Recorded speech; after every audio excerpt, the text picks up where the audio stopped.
Welcome back to Paranormal News, and today I want to talk about pendulums. Pendulums. We all know Ashley struggles with just saying things out loud sometimes. Using words from your mouth, it can be difficult. Using words with your fingers can also be difficult. But now that we're past that, let's talk about why I want to talk about pendulums. But first, a little bit of history. When did pendulums start to become popular? Let's get into that first before we talk about when they actually started to be used. So it was kind of Galileo who made pendulums a little bit popular with the people. When he was chilling around, discovered that the motion of the pendulum kind of matched the rhythm of his heartbeat. It was keeping a pace. And as you can tell, that kind of inspired a lot of different things. One being a clock using a pendulum. Yeah, so that's pretty cool. That's really when it started to get popular. But before then, it was used all throughout different cultures, throughout time. Like, it's really hard to put a date on when this tool was first used. But I can tell you that each and every time that it was first showed up in history, it's been to have paranormal or supernatural connections. So that's pretty cool. When you see something that gets repeated throughout different cultures that are separated from miles and countries and just language barriers on top of that, it's just really fascinating to see that different people were using the same tools at the same time.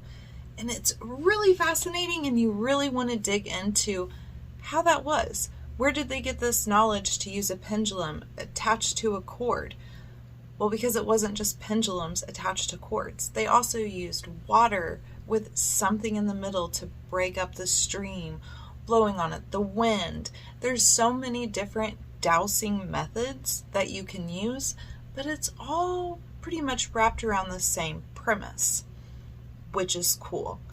But it really didn't get popular until Houdini tried to debunk a whole bunch of stuff, which kudos to him, because there are a lot of people even today who use the paranormal for their own enjoyment and at people's expense. When you start doing something at someone else's expense, playing with someone else's emotion, that's kind of getting into some bad intention stuff that I don't want to touch with a 10-foot pole, let alone a dowsing rod. So getting into all of that, how are pendulums still popular in the paranormal community today, especially after getting so much heat from Houdini?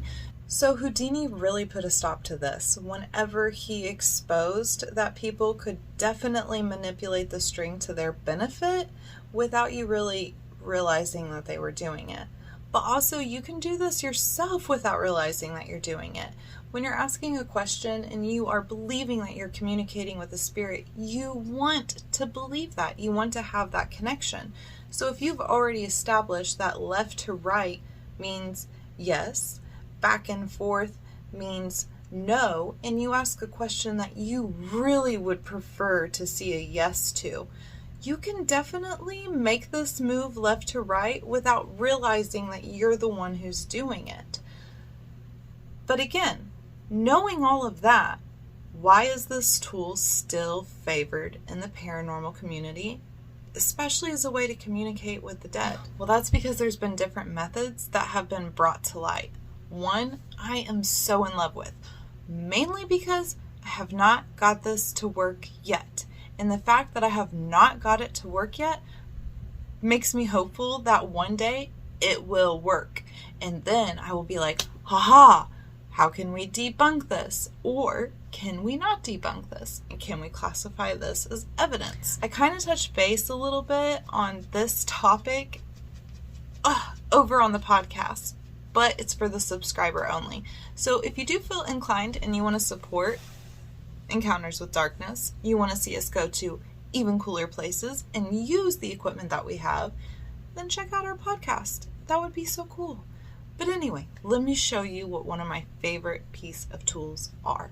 That involves a pendulum. boom. It is literally nothing fancy at all.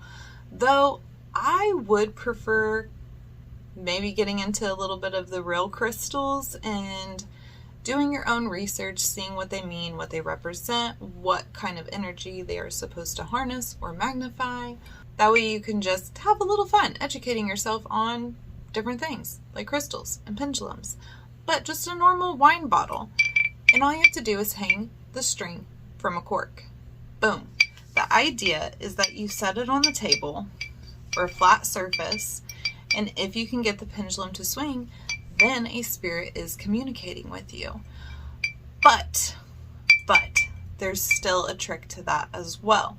Too much weight on one side of the table can get this little pendulum a-swinging, and people can kind of press down out of anticipation and cause this to swing on their own.